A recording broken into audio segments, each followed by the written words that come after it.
네, 그럼 이번에는 참조 변수와 메소드의 관계에서부터 이야기를 이어서 시작을 하겠습니다. 우리가 그 앞에서 잠깐 봤었지만 메소드를 정의하는 데 있어서요. 예, 매개 변수로, 그러니까 매개 변수로 올 수 있는 것이 보통 우리가 이제 이런 형태의 매개 변수였죠. int, 뭐 num 이런 식으로 해가지고 뭐 매개 변수 선언으로 int num이 오면은 인자로 전달되는 값을 num에다가 저장하겠다. 즉 인트형 변수 num을 내가 마련해 놨으니 너는 인트형 데이터를 전달을 해라. 메소드를 호출하면서 이제 그런 의미였었죠. 자, 근데 이렇게 매개 변수에는 참조 변수도 올 수가 있습니다. 자, 근데 이미 이 정도만 설명을 드려도 여러분들이 이 의미를 이해하실 수 있으실 거예요. 자, 참조 변수 셀러2라는 게 있는데, 자, 이 참조 변수는 플루이드 셀러의 참조 변수입니다. 다시 얘기하면은 셀러2에게 전달할 것은 뭐냐면은 그 참조 변수의 어떤 실상을 제가 앞에서 말씀을 드렸었죠. 참조 변수가 실제로 저장하고 있는 값은 객체의 주소값입니다. 따라서 프리셀러 객체의 주소값을 전달하라라는 의미가 되는 겁니다. 그러면 나는 셀러2라는 변수, 참조 변수를 마련해 뒀다가 여기에다가 네가 전달해주는 주소값을 저장하겠다라는 의미가 되는 것이죠. 자, 그래서 예제를 보시면은 여기서 my method라는 메소드가 호출이 되면서 프리셀러 인스턴스가 생성이 되고요. 그 다음에 그 인스턴스를 셀러1이 원이라는 참조 변수가 참조하게 됩니다. 자, 근데 이제 제가 한 가지 말씀드리고 싶은 것은 제가 실질적으로 참조 변수에 저장이 되는 것은 인스턴스의 주소값이다 라고 하지만 그냥 그 저장되어 있는 것은 프리셀러의 참조다. 뭐 그냥 그렇게 얘기를 해도 사실은 상관이 없어요. 그러니까 꼭 주소값이라는 것을 우리가 얘기할 때 여러분들이 반영하지 마시고요. 뭐 그렇게 이해하는 것이 편리하기 때문에 제가 이제 실상을 말씀을 드린 거긴 하지만 사실은 이제 자바 같은 경우에는 언어적으로 주소값 뭐 그러니까 주소값을 가지고 하는 연산, 주소값 연산이 허용이 안 되기 때문에 보통 주소값이라는 표현을 잘 안 씁니다. 많이 쓰지 않아요. 그래서 저도 책에서조차 이 표현을 극히 제한해서 쓰려고 노력을 많이 했습니다. 어쨌든 자, 그래서 셀러 1이 가지고 있는 정보를 통해 가지고 프리셀러 인스턴스를 참조하고 있는 상황이죠. 자, 그리고 여기서 보면은 인스트 메소드를 호출을 하면서 자, 셀러 1을 전달하고 있습니다. 그게 뭐가 전달이 되는 거냐면 셀러 1이 가지고 있는 인스턴스가 전달이 되는 것이 아니고요. 뭐 인스턴스가 복사돼서 전달이 되는 것이 아니고 셀러 1이 가지고 있는 주소값, 즉 얘가 참조하고 있는 참조 정보를 전달을 하는 겁니다. 자, 그래서 지금 인스트 메소드가 호출이 되면서 셀러1이 가지고 있는 참조 정보를 전달을 했으니까 그 참조 정보가 셀러2라는 매개 변수에 저장이 되겠죠. 결과적으로 어떠한 현상이 벌어집니까? 이러한 현상이 벌어집니다. 셀러1이 참조하고 있는 인스턴스를 매개 변수인 셀러2도 같이 참조하는 꼴이 되는 것이죠. 자, 요거를 여러분들이 꼭 기억을 하시고 요 특성을 이해하셔야 됩니다. 자, 그러다 보니까 조금 우리가 좀 크게 보면은 my method라는 그 메소드 내에서 생성된 인스턴스를 자, 지금 생성된 위치는 my method입니다. 그런데 이 인스턴스에 어디서 접근이 가능하냐면 my method 밖에 있는 인스트 메소드라는 다른 메소드에서도 접근이 가능하다라는 것이죠. 무엇만 전달해주면 바로 이 참조값, 그러니까 뭐 주소값이지만 참조값이라는 표현을 앞으로는 쓰겠습니다. 참조값만 전달을 해주면 이러한 형태의 접근도 가능하다라는 것을 여러분들이 꼭 기억을 하셔야 됩니다. 네. 자, 그러면 이제 완전한 하나의 예제를 하나 간단히 볼 텐데요. 물론 참조 변수와 어떤 메소드의 관계를 확인하기 위한 예제입니다. 근데 그에 앞서서 제가 좀 말씀을 드리면 이 클래스가 이게 지금 넘버라는 이름의 클래스이죠. 이 자체적으로는 하나의 틀입니다. 얘가 인스턴스로 만들어져야 됩니다. 즉 제가 지금 인스턴스라는 표현을 쓰고 있는데 사실상 인스턴스나 객체나 같은 표현이에요. 객체나 인스턴스나 같은 의미로 사용이 됩니다. 제가 이제 교재에서는 약간 그 어떤 그 뉘앙스가 좀 다르다라는 것을 통해서 좀 말씀을 드리고 있는데 뭐 그게 좀 골치 아프다라고 생각하시면 그냥 같은 의미로 해석을 하셔도 상관이 없습니다. 자, 그래서 넘버라는 틀을 통해서 우리가 객체 또는 인스턴스를 만들어야 되는데요. 이제 우리가 용어를 한번 좀 정리를 해보겠습니다. 이 넘버라는 클래스 안에 선언된 이 변수 있죠. 이거를 뭐라고 얘기를 하냐면 인스턴스 변수라고 얘기를 합니다. 왜 인스턴스 변수라고 얘기를 하냐면은 얘가 실질적으로 메모리 공간에 할당이 되는 시점이 언제냐면 얘가 인스턴스로 만들어지는 시점이죠. 즉 인스턴스로 만들어져야지만 실질적인 변수로서 역할을 갖는다, 의미를 갖는다 라고 해서 인스턴스 변수라고 얘기를 하는 것입니다. 자, 그럼 얘는 뭘까요? 당연히 만약에 내가 인스턴스를 생성하지 않는다라고 하면은 우리가 add num 그 다음에 뭐 get number라는 이 메소드 호출 불가능합니다. 얘는 그냥 틀이다라고 제가 지금 계속 말씀을 드리죠. 틀이기 때문에 우리가 뭐 add num이라든가 get number라는 메소드를 갖다가 인스턴스 생성하지 않고 호출하는 방법 없습니다. 따라서 인스턴스화 되어야지만 내가 호출할 수 있는 메소드다라는 거죠. 그래서 인스턴스 메소드라고 얘기를 합니다. 자, 그럼 여러분들은 이제 제가 인스턴스 변수다, 인스턴스 메소드다 라고 얘기했을 때 그것이 무엇을 뜻하는지 이해를 하셔야 되겠죠. 자, 여기 보면은 이렇게 하나의 클래스가 있고요.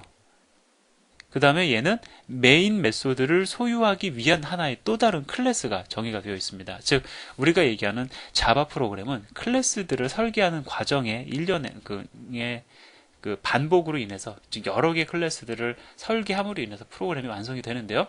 자, 프로그램을 실제 실행을 해보면은 메인 메소드가 먼저 실행이 됩니다. 자, 여기서 보니까 일단 넘버라는 인스턴스를 생성을 했고요. 그 다음에 n인스트가 얘를 참조하고 있습니다. 자, 그리고 여기서 보면은 n인스트가 참조하는 인스턴스를 대상으로, 근데 잠깐만요. 여기 보면은 이 인스턴스의 넘값은 생성과 동시에 현재 0으로 초기화가 되겠죠. 자, 이 상황에서 get number 메소드를 호출하고 있습니다. 그러면 get number 메소드는 가지고 있는 넘값 반환을 하죠. 그래서 넘값이 얼마로 반환이 되냐면 0이 반환이 되기 때문에 0이 출력이 됩니다. 자, 그 다음에 simple 메소드를 호출을 하면서 이번에는 이 passInst라는 클래스 안에 정의되어 있는 심플 메소드를 호출하면서 nInst를 전달을 합니다. 전달이 가능하죠. 왜? 매개 변수가 넘버형 참조 변수로 선언이 되어 있기 때문에. 자, 중요한 것은요. 지금 여기서 만든 넘버라는 인스턴스, 이 인스턴스의 참조 값을 얘한테 전달을 했으니까 얘도 이제 얘를 가르치겠죠. 예, 즉 이제 얘를 가리키는 대상은, 얘를 참조하는 대상은 nInst와 그 다음에 numb라는 number의 약자로 제가 써놓은 건데 number라는 변수 두 개가 된 겁니다. 자, 그래서 number라는 참조 변수를 이용해서 뭐라고 있습니까? number라는 변수에 존재하는 add num이라는 메소드를 호출하면서 12를 인자로 전달을 하고 있죠. 근데 여기서 보면 아시겠지만 그 전달된 값만큼 증가를 시켜줍니다. 12가 이제 전달이 되면, 따라서 이 인스턴스에 존재하는 num이라는 변수의 값은 0에서 얼마가 되냐면 12로 증가가 되죠. 증가를 어디서 시켰습니까? simple method라는 이 메소드 안에서 증가를 시켰어요. 자, 그리고 나서 다시 출력을 해봅니다. 얼마가 출력이 되죠? 당연히 12가 출력이 되죠. 이 예제에서 보여주는 것은 바로 그겁니다. 하나의 인스턴스를 생성을 하고 그 인스턴스의 참조값을 인자로 전달을 해가지고 우리가 다른 영역에서도 이 인스턴스에 접근을 할 수 있다는 것을 여기서 이 예제를 통해서 보여드리고 있습니다. 자, 뭐 이렇게 조금씩 따라오다 보시면 뭐 그렇게 어렵지 않다는 걸 아마 아실 겁니다. 자, 그 다음에 우리가 보통 변수들은 뭐 int num, 내가 이거는 그냥 뭐 그냥 0으로 초기화한다, 이렇게 일반적으로 내가 특별히 사용하지 않을 거라고 하면 뭐 0으로 많이 초기화를 해주죠. 자, 그러면 인스턴스 매개 아닙니다. 죄송합니다. 참조 변수는 어떻게 초기화를 해주느냐? 0을 넣어주는 것이 아니고요. null이라는 걸 넣어줍니다. 이 null은 키워드예요.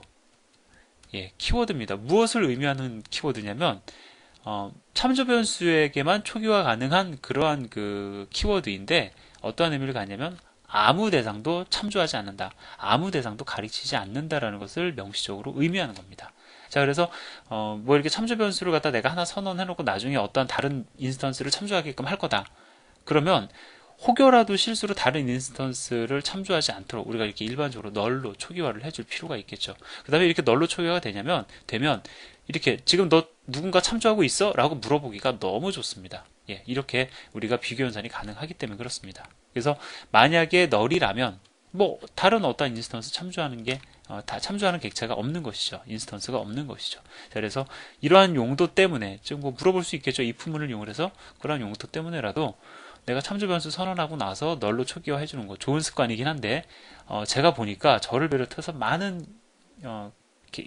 프로그래머들이 이거를 잘 안 해줍니다. 예. 그러니까 여러분들도 하지 마시라는 뜻이 아니라, 여러분들은 이러한 디폴트 초기화, 뭐 널로 그냥 기본적으로 초기화 해주는 이런 것들도 습관화 시키는 것이 좋겠습니다. 자, 그렇게 해서 이제 시뮬레이션, 뭐 사과 장수가 사과를 파는 과정을 시뮬레이션 했고 이제 그것을 완료하는 건데요. 일단 일반적인 프로그램의 흐름은 이제 여러분들이 읽으실 수가 있게 됐어요. 근데 중요한 건 뭐냐면 지금 관계입니다. 뭐냐면 프리셀러라는 클래스, 그러니까 인스턴스에는 어떠한 메소드가 있습니까? 프리셀러에는 프리셀러 같은 경우에는 잠시만요. 예, 세일 애플이라는 메소드가 있죠. 이 안에는 지금 여기서 가장 중요한 건 세일 애플이라는 메소드입니다. 사과 당연히 팔아야 되니까. 예, 그것이 기능이니까. 자, 프로이트 바이어 같은 경우에는 바이 애플이라는 메소드가 있습니다. 예, 사야 되죠. 그러면 실제로 얘네들은 아주 서로 다른 클래스에 정의되어 있긴 하지만 서로 상당히 긴밀한 연관관계가 있죠. 사과를 팔아야 살 수 있는 거고 사야 팔 수 있는 거죠. 따라서 얘네 둘은 사실상 동일한 시점에 호출이 됩니다. 그 동일한 시점에 호출이라는 게 무슨 의미냐면 내가 한 번에 다 호출하는 것이 아니에요. 즉 지금 메인 메소드가 호출이 되면서 한 문장 안에서 갑자기 같이 호출하는 것이 아닙니다. 이것은 여러분들이 어떻게 연출을 할 것이냐면 세일 애플이 주체가 될 수도 있고 바이 애플이 주체가 될 수도 있어요. 주체가 될 메소드를 결정하는 겁니다. 자, 지금 여기서 보면은 뭘 주체로 했냐면은 바이어를 주체로 해가지고 바이어가 그러니까 이제 그 과일을 구매하려는 구매자가 내가 사겠습니다라고 해서 먼저 선언을 해야지만 과일을 판매하는 과정이 거쳐지도록 구성을 해놓은 겁니다. 자, 그래서 여기 보면은 바이어가 참조하는 인스턴스에 그 바이 애플이라는 메소드로 호출하고 있죠. 사겠다. 근데 애플을 살려면 사과를 살려면 뭐가 필요합니까? 얼마나치 살 것이냐? 2,000원어치 사겠다. 그 다음에 누구한테 살 거냐? 난 얘한테 사겠다라는 정보를 전달을 해주고 있습니다. 자, 여기서는 지금 프로이셀러를 하나만 만들고 있지만 둘 이상이 될 수가 있는 것이죠. 자, 그래서 사겠다라고 해서 전달을 했어요. 그러면 바이어가 참조하는 인스턴스에 바이 애플 메소드가 호출이 되면서 여기서 생성한 프로이셀러의 참조가 전달이 될 거고 그 다음에 2,000이 전달이 될 겁니다. 그러니까 그 안에서 뭘 하느냐? 자, 사과를 산다라는 것은 내가 사과를 혼자 사는 게 아니죠. 누구에게 산다는 걸 알려줘야 돼요. 이게 바로 과일 판매자에게 알려줘야 되는 거죠. 알려준다. 내가 메시지를 전달한다는 겁니다. 대화를 얘기를 한다는 겁니다. 그것이 바로 여기에서 표현되어 있는 거예요. 자, 지금 보면은 얘는 어디입니까? 지금 여기는 어디냐면은 구매자 안에 있습니다. 구매자입니다. 구매자 영역에서 누구에게 말을 걸어요? 셀러에게 말을 겁니다. 뭐라고?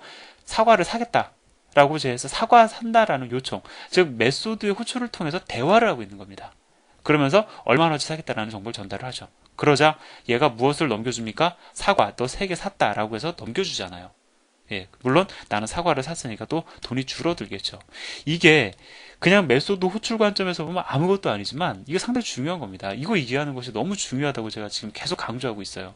근데 지금은 아직 직관적으로 느낌이 잘 안 오실 수도 있는데 어떻게 해서든지 그러면 코드의 흐름을 이해하시고 지금 저자가 이것을 어떠한 형태로 코드를 작성해 놓은 것이구나 라는 걸 나름대로 정리를 하시고 시간이 될 때마다 아니면 앞으로 계속 여러분들이 클래스를 설계해 나가면서 요 하나의 문장 안에서 그 하나의 인스턴스가 또 다른 인스턴스에게 메시지를 전달하는 얘기를 하는 그러니까 메소드 호출이라는 걸 통해서 뭔가를 갖다가 시도하는 그런 어떤 형태가 어떻게 구성이 되는지를 꼭 100% 이해하시기 바랍니다. 제가 좀 흥분을 했죠, 또. 예, 중요한 내용이기 때문에 제가 조금 흥분을 했습니다. 자, 그래서 이거 매우 중요한 거다. 물론 지금 우리가 겨우 이제 클래스 설계하는 방법, 그 다음에 인스턴스 생성 방법, 그 정도밖에 얘기를 안 했지만, 그래도 너무 중요한 것이기 때문에 제가 한 번 더 강조를 했습니다. 자, 이렇게 해서 조금 다소 긴 강의로 07-1이 끝났고요. 예, 이어서 다음 시간에 생성자에 대해서 말씀드리겠습니다. 감사합니다.